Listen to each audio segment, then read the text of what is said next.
दर्शक हो, राष्ट्रवादी बुद्रुक जिल्हा परिषद मतदारसंघातील लोकांच्या प्रतिक्रिया जाणून घेत असताना सध्या आपण पोहोचलो आहोत ते धामोड विभागामध्ये. धामोडमध्ये आल्यानंतर आपल्यासोबत एक दादा आहेत, चहा बनवत आहेत. काय वाटते त्यांना, कोण निवडून येईल?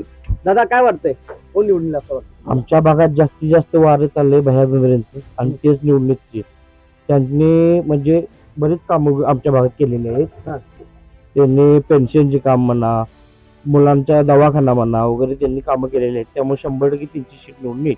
म्हणजे असे आता काय वाटते, आता प्रतिस्पर्धी सुद्धा आहेत त्यांच्या बरोबर, पण आहेत. काय कोण थांबवते आता? प्रतिस्पर्धक आहेत पण त्यांचं 100% त्यांची सीट येणार आहे, 100% गॅरंटी आहे. कारण की नवीन योद्धा म्हणून 100% कार्यरत आहेत.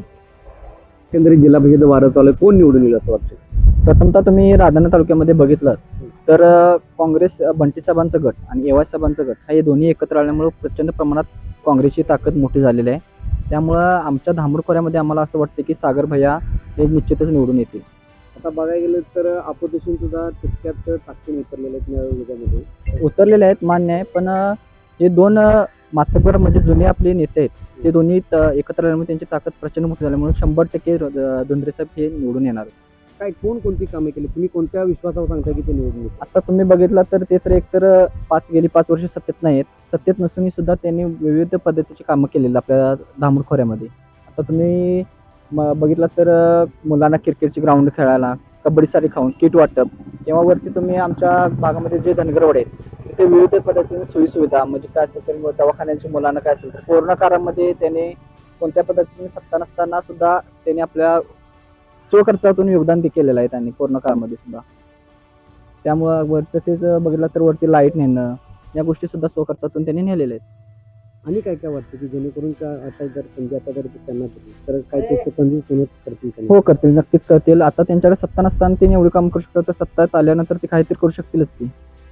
आता बघायला गेलं तर जिल्हा परिषदेमध्ये जे माजी सुद्धा उमेदवार होते, माजी सदस्य सुद्धा रिंगणात उतरलेले, काय त्यांच्या प्रस्ताव? त्यांच्या पुढ्यात म्हणजे दोन्ही जुने खेळाडू आता म्हणला तर दोन्ही कसलेले पैलवान म्हणू आपण, ते दोन्ही त्यांच्या मागे असताना ते 100% निश्चितच निवडून येतील. आबा, काय वाटतंय, कोण निवडून येईल? निवडून सागर भैया येणार होता. पोरग तरुण आहे, ह्याच्या पाठीमागे गेलेल्यांची सगळ्यांची चव आम्ही बघितली. आता सागर भैयाशी निवडून द्यायला आमची सखुशी आहे. का असं वाटतंय? चांगलं नेतृत्व आहे, चांगलं काम करतोय पोरगा, म्हणून निवडून द्यायची तयारी आमची आहे.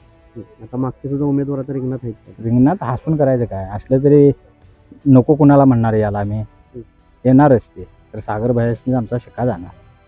आता काय वाटतं त्यांच्या काय फिक्स आहे, काय आता फिक्स म्हणजे त्यांच्याकडे चांगला हे आहे, नेतृत्व पुढची चांगली आहे, सगळं चांगलं आहे त्यांचं.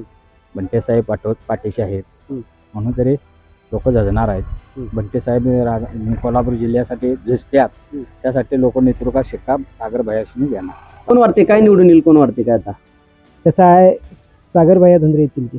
काय येतील असं वाटतं तुम्हाला? कसं आहे, तरुण नेता आहे हा. आणि परत ते काम करण्याचं म्हणजे त्यांच्यात कर्तृत्व आहे, त्याच्यामुळे ते निवडून येणारच असं वाटतंय. काय कोणकोणती कामं केलेली असते काय आहेत काय आता? आता कसं आहे, त्यांच्याकडे म्हणजे काय आतापर्यंत पदच कुठं नाही, ते कामं केलेलंच कशाने सांगायचं. मग त्यांना मग काय आता आता कसं आहे, संधी दिल्याशिवाय काय चालणार नाही हा. ना, असं आहे, आपण संधी द्यायची. आता बघायला गेलं तर आणि अनेक उमेदवार त्यांच्या रिंगणात आहेत. काय वाटते, कसं आहे, टिकावं लागेल काय त्यांचा? कसं आहे, विरोध हे असतो, विरोध हे आहेच हो. म्हणजे कसं आहे, विरोध जरी असला तर ते एक तरुण नेता आहे, त्यांच्याकडे म्हणजे काम करण्याची कवत आहे, करणार ते 100% येणार नाही असं मला वाटतंय. बाबा, काय काय निवडणुकीचं आता वारं चालू आहे, काय वाटतंय, कुणाचं वारं चालू आहे तिथं आता? इथं सागर धोंडरे नवीन आहे, जरा त्यांचं वारं आहे भरपूर पैकी, बऱ्यापैकी आहे, आणि ते निवडून येतील असं त्यांचं हे आहे. काय वाटते असं निवडून? त्यांचं म्हणजे जरा संघटनेतनं जरा वातावरण चांगलं आहे.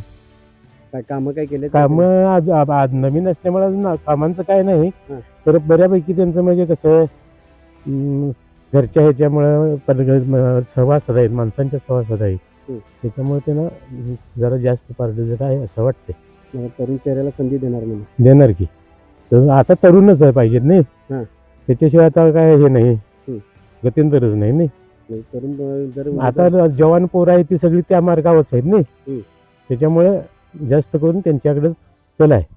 ऐकलं, गोकुळची बासुंदी पुन्हा खावीशी वाटतेय. खरं सांगू, मलाही खावीशी वाटतेय. पुन्हा पुन्हा खावीशी वाटणारी गोकुळ बासुंदी.